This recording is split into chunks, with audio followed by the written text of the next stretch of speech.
ওরা দেখো আমার মেয়ে সকালের নাস্তা রেডি করতেছে। ঠিক আছে, একদম একদম খাড়ের উপর বসে বসে দেখো দেখো কি করতেছে। ঠিক আছে, মিনি কুকারে বসে বসে কিন্তু রান্না করে ফেলছে, দেখতেই পাচ্ছ। ঘুম থেকে উঠে বিছনার ভিতরে বসে বসে রান্না, কেমন লাগছে বলো তো। একদম বিছনাও কিন্তু গুছানো হয় নাই, দেখো বিছনাদারি কিন্তু এলোমেলো আছে, যেহেতু একটু লেট করে উঠেছি আজকে শুক্রবার, তার জন্য কিন্তু একটু লেট করে ওঠা। দেখো একদম বিছনায় বসে বসে।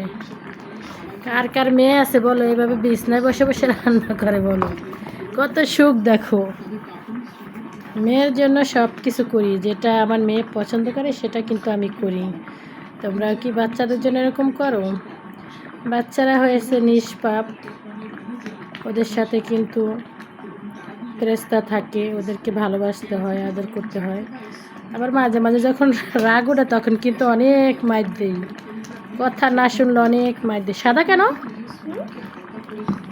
মশলা দেবে না? নুডলসের মশলা দিলে দাও, তাড়াতাড়ি দাও।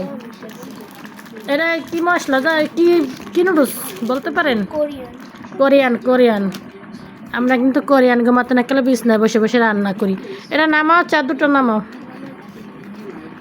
বিছনা উড়ে গুছায় নেই, কিচ্ছু করে নেই, দেখেন আল্লাহ।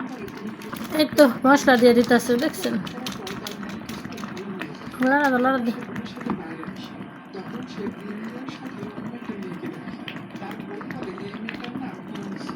কালার আছে দেখছিস? এখন এতক্ষণ সাদা হিট কিনেছে, লবণ দিছিস?